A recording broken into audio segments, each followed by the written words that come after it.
Bismillahirrahmanirrahim. Assalamualaikum warahmatullahi wabarakatuh. Ampure pimpinan. Daun salam, daun cermin, baju labak bawa tadi. Jawab salam kurang rame. Mari cobakan sekali. Assalamualaikum warahmatullahi wabarakatuh. Waalaikumsalam warahmatullahi wabarakatuh. Yang kami hormati Bapak Bupati atau Wakil Bupati Lombok Tengah, anggota Perkopimda Kabupaten Lombok Tengah, Bapak-bapak pimpinan dan rekan-rekan anggota DPRD Kabupaten Lombok Tengah, Sekretaris Daerah Kabupaten Lombok Tengah beserta jajaran, Bapak Ibu Kepala OPD Lingkup Pemerintahan Kabupaten Lombok Tengah, Kepala Bagian Lingkup Sekretariat Daerah Kabupaten Lombok Tengah, rekan-rekan insan pers, hadirin hadirat yang berbahagia. Alhamdulillah, wassalatu wassalamu ala Rasulillah Sayyidina Muhammad ibn Abdullah, amma ba'du. Pertama-tama, marilah kita panjatkan puji dan syukur kita kehadirat Allah Subhanahu wa taala atas segala limpahan rahmat dan karunia-Nya, sehingga pada hari ini kita dapat menghadiri sidang paripurna untuk mendengarkan pemandangan umum fraksi-fraksi terkait rancangan peraturan daerah tentang pertanggungjawaban pelaksanaan APBD 2021. Salawat serta salam semoga tercurahkan kepada manusia terbaik sepanjang zaman, baginda Nabi Muhammad SAW. Hadirin yang kami hormati, berdasarkan pidato penjelasan pemerintah Kabupaten Lombok Tengah terhadap rancangan peraturan daerah tentang pertanggungjawaban pelaksanaan APBD tahun anggaran 2021 yang disampaikan Bapak Bupati Lombok Tengah pada hari Rabu 25 Mei 2022 yang lalu, kami dari fraksi PKS menyampaikan pemandangan umum sebagai berikut.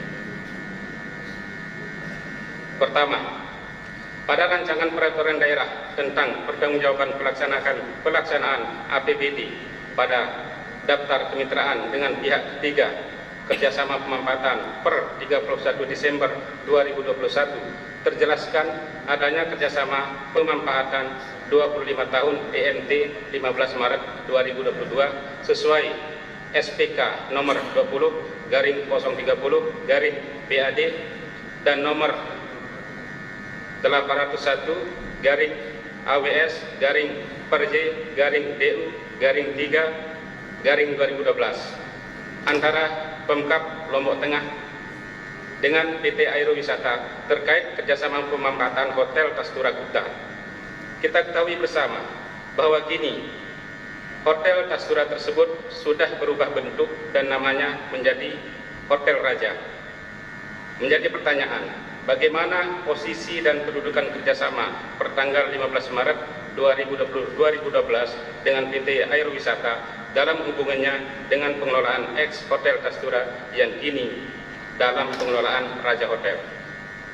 Kedua, demikian juga terkait dengan keberadaan Wisma Mandalika atau Aero Hotel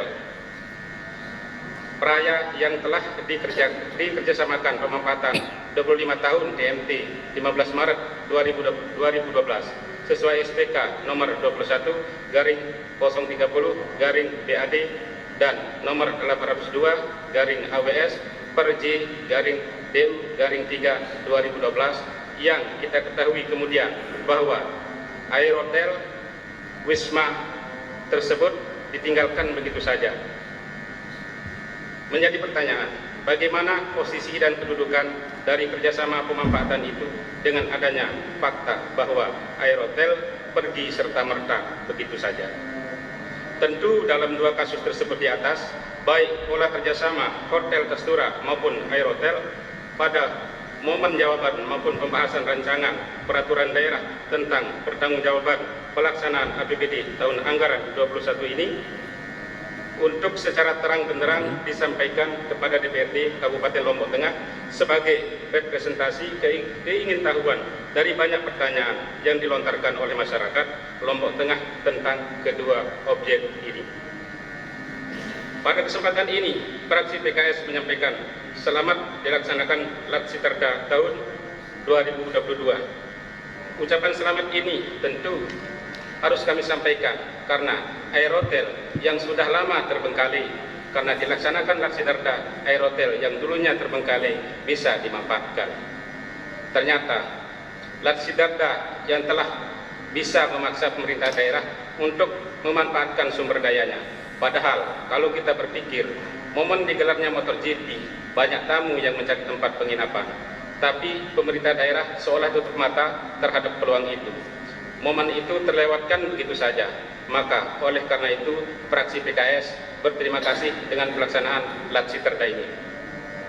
Ketiga, hal yang juga perlu dijelaskan pemerintah adalah keberadaan toko-toko yang ada di Jalan Sudirman Praya, yang rata-rata pola kerjasama pemanfaatannya ditandatangani di tahun 2011 dengan luas dan harga rata-rata sama. Tentu hal ini harus dijelaskan pemerintah daerah, karena pada faktanya luas lantai antara toko Orient dan toko Remaja Jaya misalnya adalah berbeda. Bagus sekali bila kepada lembaga dewan yang terhormat ini, pemerintah daerah memberikan dokumen kerjasama pemanfaatan itu untuk kita kaji bersama.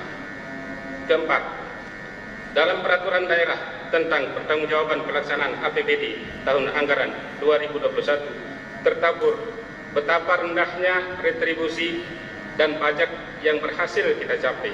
Retribusi pelayanan parkir di tepi jalan umum hanya mencapai 33,63%. Retribusi tempat pelelangan ikan 0,0%. Retribusi tempat rekreasi dan olahraga 24,54%. Retribusi rumah potong hewan 15%. Retribusi pelayanan pasar 36,12%. Retribusi penyewaan tanah dan bangunan 27,33%. Pajak hotel 38,58%. Pajak restoran 33%. Tentu ini sangat perlu ada penjelasan dari pemerintah daerah. Mengapa capaian yang kita hasilkan sangat jauh dari target yang kita tentukan. Lebih-lebih retribusi pelayanan parkir pada dua pasar besar, yakni Pasar Cilojo dan Pasar Renteng, tidak jelas tata kelolanya, apalagi mengharap hasilnya. Kelima, pada rancangan peraturan daerah tentang pertanggungjawaban pelaksanaan APBD tahun anggaran 2021 juga kita disuguhkan daftar aset yang dalam kondisi rusak berat. 3 besar kerusakan aset dalam kondisi rusak berat ada di Dinas Pendidikan, Dinas Kesehatan, dan Rumah Sakit Umum Daerah Praya. Bagaimana penjelasannya sehingga aset yang rusak berat sampai senilai 9 miliar lebih tidak tertangani secara baik? Dan pada kesempatan pertama, kami sangat berharap pemerintah daerah menjelaskan tentang objek mana dari yang rusak berat itu yang berada di Rumah Sakit Umum Daerah Praya. Karena rumah sakit ini adalah objek yang sangat urgent bagi keselamatan dan kesehatan masyarakat kita. Keenam, pada tahun anggaran 2021, beberapa puskesmas telah dibangun dengan meninggalkan aneka masalah. Puskesmas Batu Jangkih, hasil kajian PUPR terdapat masalah pada konstruksinya. Puskesmas Awang, sebagian bangunan ambruk setelah diserahkan. Puskesmas Batu Nyale juga tidak tuntas dikerjakan. Terhadap puskesmas ini tentu perlu kecermatan dalam meninjau proses pelaksanaannya, baik terkait perencanaan, pengawasan maupun pelaksanaannya. Untuk itu, kami fraksi PKS meminta kepada pemerintah daerah terkait proses pembangunan 3 puskesmas ini agar dikaji dan dicermati kembali keseluruhan proses-proses pelaksanaannya. Ketujuh, pada beberapa waktu terakhir ini, di beberapa tempat terjadi gejolak masyarakat karena merasa beberapa ruas jalan di desanya tidak kunjung diperhatikan dan diperbaiki. Misalnya, ruas jalan Sentung Kelebut di Desa Karangsidemen, Batu Klen Utara. Ruas jalan Otak Desa Penang yang ini menghubungkan 3 desa, Mantang, Tampak Siring, dan Presak. Kemudian ruas jalan Wage Embung Kelotok Waker dan IPDR. Ruas Gerung Tuang Rundun, ruas Dakung Sanggeng, juga beberapa bahu jalan yang penting untuk diperhatikan, diantaranya bahu jalan Ubung Labulia, bahu jalan Pringgerate Pengejek, bahu jalan Mantang Seganteng, yang berada di wilayah Batu Keliang Utara. Ini adalah contoh-contoh dari ruas jalan yang butuh diperhatikan dan diperbaiki. Kejadian masyarakat Karangsidemen dalam beberapa waktu belakangan ini yang menanam pisang di ruas jalan Kelebut Rebuk Sintung adalah peristiwa yang tidak kita inginkan. Maka oleh karena itu terhadap ruas-ruas jalan yang dalam kondisi rusak dan sangat parah agar segera dijadikan prioritas pertama untuk dikerjakan.